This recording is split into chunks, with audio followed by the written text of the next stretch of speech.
G'day guys, Q-Bone here. Do another quick video on driving. Still got a little bit of light out.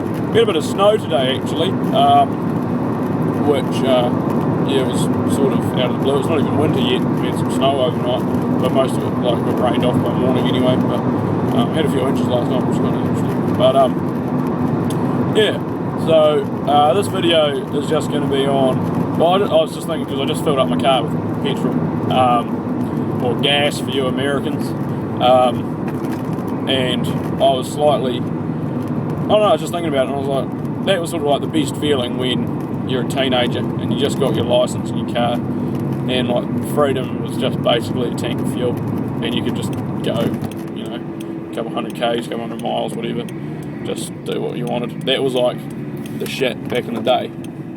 And I was just thinking, like, after, you know, if there's some kind of, that's nice and loud, if there's some kind of, like, economic disturbance or societal disturbance or whatever, something that disrupts fuel coming in,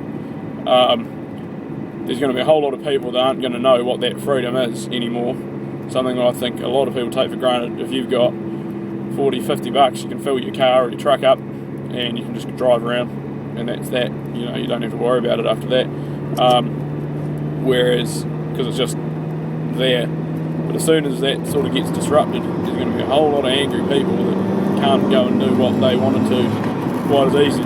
So there's two things that I recommend for this. One, own something that uses a bit of human power, like a bicycle. One per family member, maybe with some spare tyres and some maintenance kits and puncture repair kits and a few extra bearings or something like that. It depends on how, I don't know, I haven't used it. Actually, I'll tell a lie, I was using a bike the other week because this car was out of action. But I apart from that, I only had the bike for like 2 weeks when I was getting it, finding it hard to find part. And, but it's a case for me of, if I needed to get somewhere, like it takes a while to walk, like anywhere. Like I've walked to work before because a fellow that lives just around the corner from me, one of the apprentices at work, he was in the butchery with me as well, and he literally just lives like just around the corner, like 300 metres from my house, and I've walked to work with him in the morning because he doesn't have a car, and he's about my age, younger than me, and so he's 21, and I've walked to work with him before just out of interest. I've done it and I've walked home from work, and if we have work due, like that's usually where the bus will drop us back off, is at work. Was it 50k down in the open road? But yeah, so I've walked there a few times. It takes, for me to walk that distance, takes me about 40 to 45 minutes, depending on how pissed I am. But to bike, I could bike that distance when I was biking to work. It was taking me 8, 10. The real wicked headwind, it might take me 15. It's not like that bad. It's a whole lot easier, and cheaper than a car as well. If you don't live that far from where you work, like 8-minute bike ride, 8 to 10-minute bike ride for me in the morning isn't really that much. So if you're looking at a way to maybe save money towards other preps, look at getting a bike. The other thing would be, there's some things you can do with a car that you can't do with a bike, like carry a lot of gear or go a long distance really fast. Like, that's one thing I like about my car, is it's quick. Like, I want to get a truck, but this thing's fast. And if I do want to move, like, it'll hum. Like, it's got a speed limit of 200k an hour, which is 120 miles an hour. And I hit that partway through 4th gear when I'm giving it shit. So I can hum along at a good pace for an extended period of time if I want. It's not really a big deal. So, but to ensure I still have that ability, I need to store up extra fuel. Because otherwise, same as having a really expensive rifle, for me anyway, it's exactly the same as having a really expensive rifle and not having bugger all ammunition for it, and that just becomes an expensive club. The same thing happens, I reckon, for cars, and trucks and whatever else. If you don't store up a sufficient amount of fuel with it, you just have a really expensive lawn ornament, because that's all it's going to do is just sit there, because it's not going to drive any other way. But it just sort of ruins the point for me. So that's probably one of my weaker areas is fuel creeps, because fuel's expensive, and it takes up a lot of volume. You got to find somewhere safe to store it. So like, you've got to find a nice space out in the garage. I've got to get around to making like a shelving system at mine for more fuel cans. At the moment, I'm probably pushing about 100 litres stored up, so that's like 25, 26 gallons sort of thing of fuel. Plus, I'm trying to never let my car go below half, so that's another 5 gallons, half a tank. And my car's 40 litres.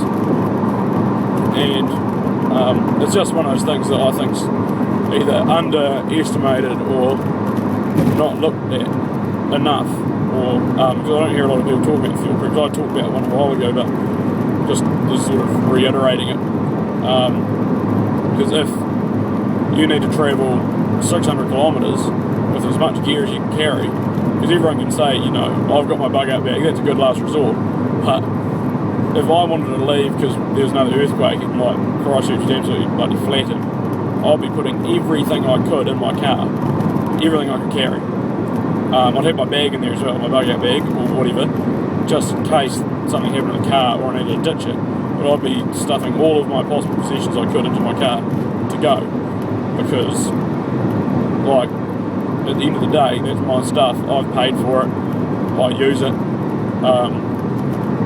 I feel comfortable with it, like it's, I'll be bringing extra blankets and pillows and bloody, try and bring as much of my food supply as I can, my extra fuel, which is why I wouldn't mind a truck, because I'll have a more larger payload.